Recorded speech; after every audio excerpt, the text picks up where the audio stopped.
नमस्कार दोस्तों, स्वागत है आपका आज के मुख्य समाचारों की वीडियो में। जी हां दोस्तों, यहां पर आपको देखने को मिलेगी सुबह से लेकर शाम तक की सारी के सारी बड़ी खबरें, मुख्य समाचार, ब्रेकिंग न्यूज अपडेट के रूप में। तो दोस्तों, आप लोगों से रिक्वेस्ट है इस वीडियो को ज़्यादा से ज़्यादा लाइक और शेयर करें।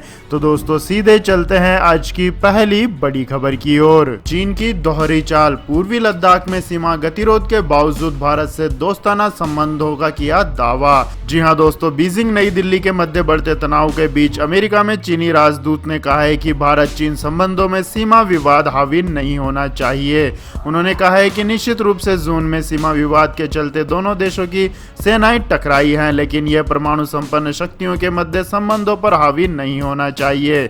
उन्होंने कहा है कि मुझे नहीं लगता है कि यह भारत चीन दोस्ती का दृष्टिकोण है। आपकी जानकारी के लिए बता दें दोस्तों, पूर्वी लद्दाख की गलवान घाटी में 15 एवं 16 जून की रात्रि को चीन और भारतीय सेना के बीच संघर्ष हुआ था। इस झड़प में 20 भारतीय सैनिक शहीद हुए थे और 43 चीनी सैनिक मारे गए थे। पिछले 45 वर्षों में सीमा पर इस तरह की यह पहली घटना थी। सीमा पर चीन की आक्रामकता को लेकर चीन की निंदा पूरी दुनिया ने की थी। अमेरिका समेत तमाम विकसित मुल्क भारत के साथ खड़े थे। अमेरिका ने भारत को हर मदद का भरोसा दिलाया था। अमेरिका ने साफ कहा था कि वह भारत के साथ खड़ा है। गलवान घाटी पर इस झड़प के बाद से दोनों देशों के बीच तनाव चरम पर है। इसके बाद दोस्तों, रुक करते हैं अगली बड़ी खबर का। आप दिल खोल कर करें राम मंदिर निर्माण के लिए दान, मोदी सरकार देगी टैक्स में छूट।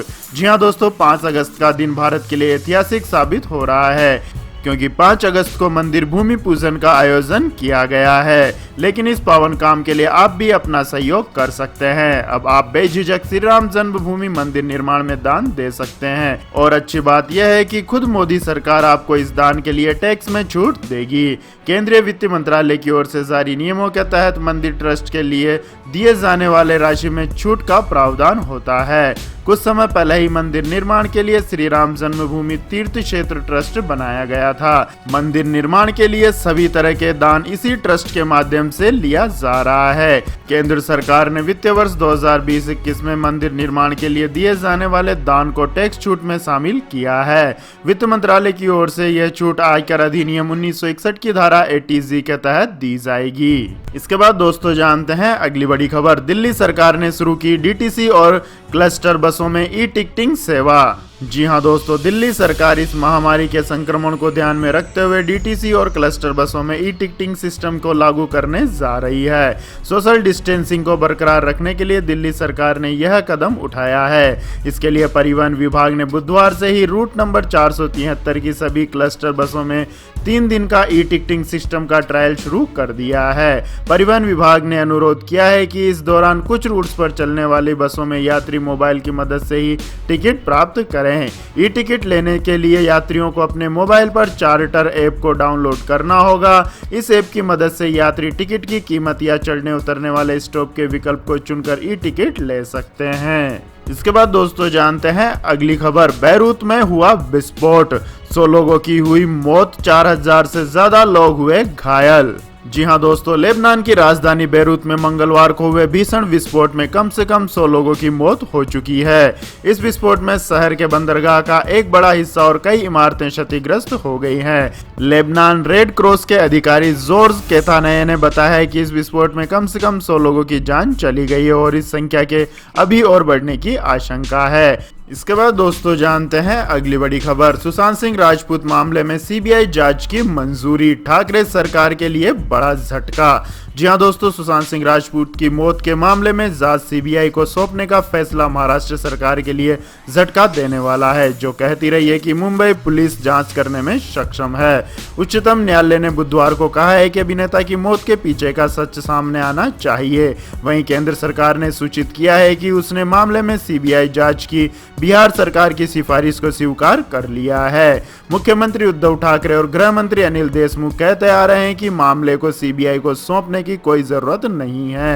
हालांकि उन पर अनेक पक्षों की ओर से इसके लिए दबाव बढ़ रहा था। महाराष्ट्र के पूर्व मंत्री और स्थानीय भाजपा नेता आशीष सेलार ने सीबीआई जांच की मांग करते हुए कहा है कि बेगुनाह लोगों से पूछताछ की जा रही है, वहीं संदिग्धों की अनदेखी की जा रही है। इसके बाद दोस्तों जानते हैं अगली बड़ी खबर। सुप्रीम कोर्ट ने संविधान पीठ को सौंपा गरीब स्वर्णों को 10% आरक्षण देने का मामला। जी हां दोस्तों, सुप्रीम कोर्ट ने केंद्र सरकार के स्वर्ण गरीबों को आर्थिक आधार पर नौकरियों और स्कूल व कॉलेजों में प्रवेश के लिए 10% आरक्षण देने के फैसले को चुनौती देने वाली याचिकाओं को 5 जजों की संविधान पीठ को सौंप दिया है।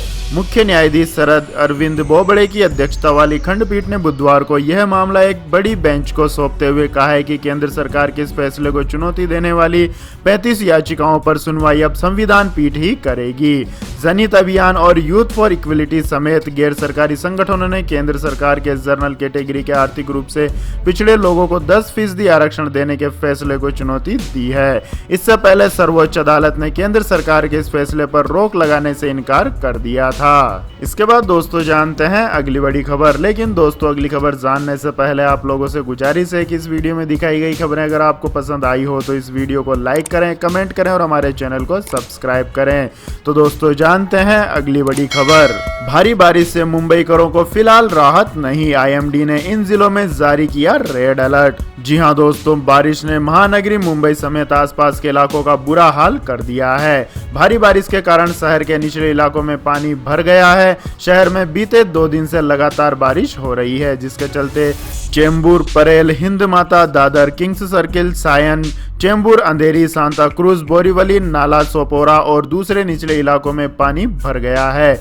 वहीं सड़क यातायात भी बुरी तरह प्रभावित हो रहा है। पश्चिमी रेलवे ने कहा है कि चर्च गेट, मुंबई सेंट्रल और मरीन लाइंस और चर्नी रोड के बीच रेलवे ट्रैक पर पानी भरने के कारण विशेष उपनगरीय ट्रेनों को अस्थायी रूप से मुंबई सेंट्रल और चर्च गेट के बीच रोक दिया गया है। वहीं सेंट्रल लाइन के स्टेशनों पर पानी भर गया है। एनडीआरएफ की टीमें प्लेटफॉर्म पर फंसे लोगों को रेस्क्यू करने में जुटी हुई है। भारतीय मौसम विभाग ने मुंबई में अगले 24 घंटों में मूसलाधार बारिश की चेतावनी देते हुए रेड अलर्ट जारी किया है। मुंबई के अलावा ठाणे, पालघर, रायगढ़ और रतनगिरी जिलों के लिए भी रेड अलर्ट जारी किया गया है। इसके बाद दोस्तों जानते हैं अगली बड़ी खबर। लेह एयरपोर्ट की सुरक्षा अब सीआईएसएफ के हवाले, 180 ट्रेंड कमांडो की पूरी हुई तैनाती। जी हां दोस्तों, देश के अति संवेदनशील एयरपोर्ट में से एक लेह एयरपोर्ट की सुरक्षा केंद्रीय औद्योगिक सुरक्षा बल ने संभाल ली है। लेह एयरपोर्ट पर डिप्टी कमांडेंट रैंक के अफसर के नेतृत्व में कुल 180 अधिकारियों एवं जवानों की तैनाती की गई है। लेह एयरपोर्ट पर हुए एक समारोह के दौरान एयरपोर्ट डायरेक्टर सोनू नेरबू ने सीआईएसएफ के डिप्टी कमांडेंट संकेत गायकवाड़ को चाबी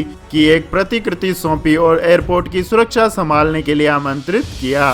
सीआईएसएफ के महानिदेशक राजेश रंजन ने बताया कि कुशोक बकुला रंपोचे लेह एयरपोर्ट देश के अति संवेदनशील एयरपोर्ट में से एक है। इस एयरपोर्ट की सुरक्षा को सुनिश्चित करने के लिए सभी सरकारी एजेंसियों और एयरपोर्ट स्टेक होल्डर्स की मदद भी ली जाएगी। उन्होंने बताया कि पश्चिमी हिमालय क्षेत्र में स्थित यह एयरपोर्ट लद्दाख में मुख्य हवाई अड्डे के रूप में कार्य करता है। सर्दी के महीनों के दौरान लेह हवाई एयरपोर्ट लद्दाख का एकमात्र प्रवेश द्वार है, क्योंकि भारी बर्फबारी के कारण सड़क मार्ग से आवाजाही लगभग थम सी जाती है। इसके बाद दोस्तों जानते हैं अगली बड़ी खबर। 1.5 करोड़ और किसानों को सबसे सस्ता लोन देगी मोदी सरकार, सिर्फ 4% लगेगा ब्याज। जी हां दोस्तों, पीएम किसान सम्मान निधि स्कीम और किसान क्रेडिट कार्ड योजना के लाभार्थियों के बीच करीब 2.5 करोड़ लोगों का अंतर है। इन किसानों को केसीसी उपलब्ध करवाने की तैयारियों में सरकार जुट गई है। केंद्रीय कृषि राज्य मंत्री कैलाश चौधरी के मुताबिक 2.5 करोड़ किसानों को 2 लाख करोड़ रुपए का आसान और रियायती क्रेडिट कार्ड उपलब्ध कराया जाएगा। सरकार की कोशिश है कि कोई भी किसान साहूकारों से लोन न ले, क्योंकि उनकी ब्याज दर काफी अधिक होती है और किसान इस कर्ज के दुष्चक्र से बाहर नहीं निकल पाता है। जबकि सरकारी लोन लेने पर सालाना सिर्फ 4% ब्याज लगता है, जो देश में किसी भी लोन पर सबसे कम दर है। इसके बाद दोस्तों जानते हैं अगली बड़ी खबर। बेरोजगारों को मिलेगी राहत, जुलाई में बड़ा रोजगार, घट रही है बेरोजगारी दर, सामने आए अच्छे आंकड़े।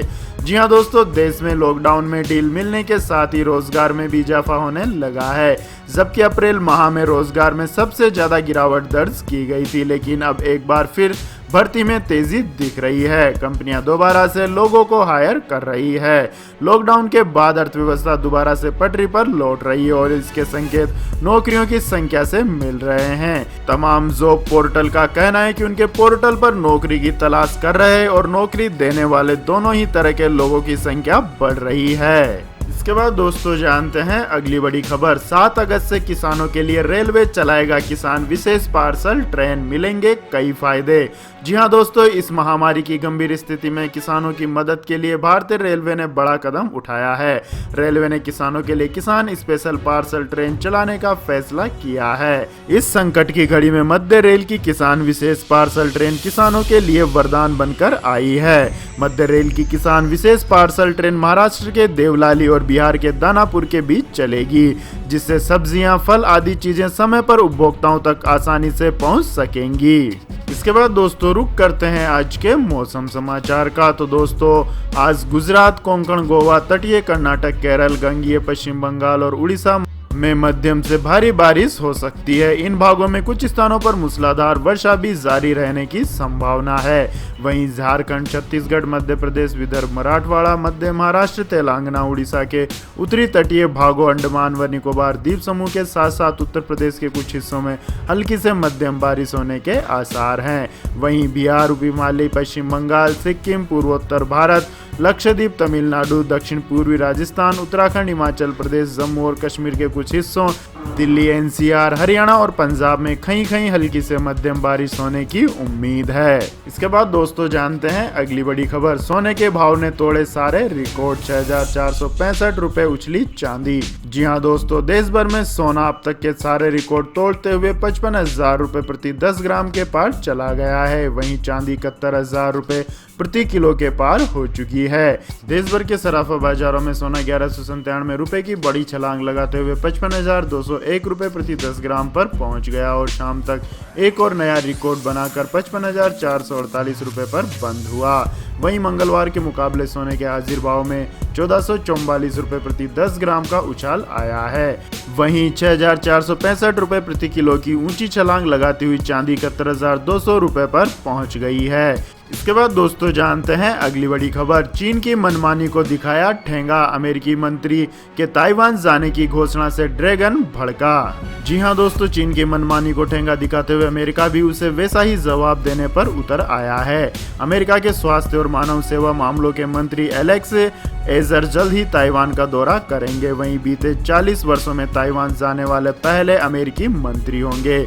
ताइवान के विदेश मंत्रालय ने अमेरिकी मंत्री के दौरे की पुष्टि करते हुए कहा है कि एजर राष्ट्रपति साई इंग वेन और अन्य वरिष्ठ जनों से मुलाकात करेंगे। अमेरिकी मंत्री के ताइवान दौरे के कार्यक्रम से चीन भड़क उठा है। वह ताइवान को अपना हिस्सा मानता है और उसके साथ ही किसी देश के अलग से संबंध का विरोध करता है। इसके बाद दोस्तों जानते हैं अगली बड़ी खबर। राम मंदिर शिलान्यास से बौखलाया पाकिस्तान, कहा भारत अब रामनगर हो गया है। जी हां दोस्तों, अयोध्या में राम मंदिर के शिलान्यास से पाकिस्तान बौखलाया हुआ है।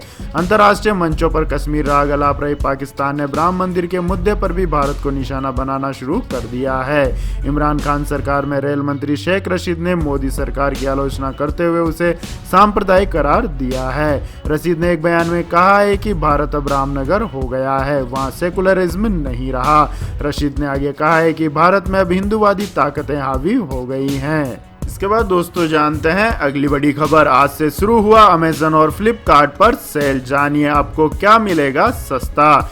जी हां दोस्तों, इस महामारी के फैलने और देश में लॉकडाउन लगने के बाद पहली बार ऑनलाइन सेल शुरू हुई है। ई कॉमर्स कंपनियों ने ग्राहकों को सस्ता सामान देने की मुहिम शुरू कर दी है। अमेजन और फ्लिपकार्ट 6 अगस्त यानी कि आज से भारी छूट वाली सेल शुरू कर रही है। जानकारों का कहना है कि अमेजन और फ्लिपकार्ट आज से शुरू होने वाले सेल में आपको मोबाइल फोन, इलेक्ट्रॉनिक और कपड़ों में भारी डिस्काउंट देने वाले हैं। अमेजन ने मोबाइल और टॉप ब्रांड के एसेसरीज पर 40% तक की छूट देने की योजना बनाई है। कंपनी ने सेल के जरिए HDFC बैंक के साथ साझेदारी की है। कार्ड और EMI ट्रांजैक्शन पर 10% अतिरिक्त डिस्काउंट मिलेगा। सैमसंग ब्रांड के फ्लैगशिप स्मार्टफोन पर 25,000 रुपए तक की छूट मिलेगी। एप्पल के आईफोन 11 और आईफोन 8 प्लस पर डिस्काउंट 10,000 रुपए तक का होगा। फ्लिपकार्ट पर सेल के दौरान प्रोडक्ट की बड़ी रेंज पर बढ़िया डिस्काउंट और डील्स ऑफर भी की जाएंगी। इसके अलावा सिटी बैंक और आईसीआईसीआई बैंक के क्रेडिट कार्ड पर भी यूजर्स को 10% इंस्टेंट डिस्काउंट मिलेगा। इसके बाद दोस्तों जानते हैं अगली बड़ी खबर। 15 अगस्त को नई महिंद्रा थार से उठेगा पर्दा, टीजर हुआ जारी। जी हां दोस्तों, ऑटोमेकर महिंद्रा एंड महिंद्रा ने बुधवार को बताया है कि वे भारत की 74वें स्वतंत्रता दिवस के मौके पर 15 अगस्त को महिंद्रा थार एसयूवी के नए वर्जन से पर्दा उठाएगी। कंपनी का कहना है कि थार के कोर वादे से ऑफ रोड कैपेबिलिटी और अपने आइकॉनिक डिजाइन से बनी समझौता की गई नई थार टेक्नोलॉजी, कंफर्ट और सेफ्टी फीचर्स के मामले में काफी एडवांस होगी। बयान में कहा गया है कि यह सिर्फ थार को बहुत ज्यादा पसंद करने वालों को ही आकर्षित नहीं करेगी, लेकिन यह उन सभी लोगों को भी पसंद आएगी जो हमेशा से एक कंटेम्प्रेरी एसयूवी के साथ सभी फीचर्स और पावर वाले आइकॉनिक वाहन को खरीदना चाहते हैं। नई थार का उद्देश्य अपने नए अवतार में मोटरिंग के मजे को फिर लाना है, जो कि आइकॉनिक डिजाइन और दमदार ड्राइविंग आनंद को प्रदान करता है। महिंद्रा थार की एक शोरूम कीमत 9.7 लाख रुपए से 9.99 लाख रुपए होगी। तो यह थी दोस्तों आज की सभी महत्वपूर्ण बड़ी खबरें। तो दोस्तों आपको हमारा ये वीडियो कैसा लगा कमेंट करके जरूर बताएं और हमारे इस वीडियो को अधिक से अधिक लाइक और शेयर करें। साथ ही हमारे चैनल को सब्सक्राइब करके बेल आइकन का बटन भी दबा लें। धन्यवाद। जय हिंद, जय भारत, वंदे मातरम।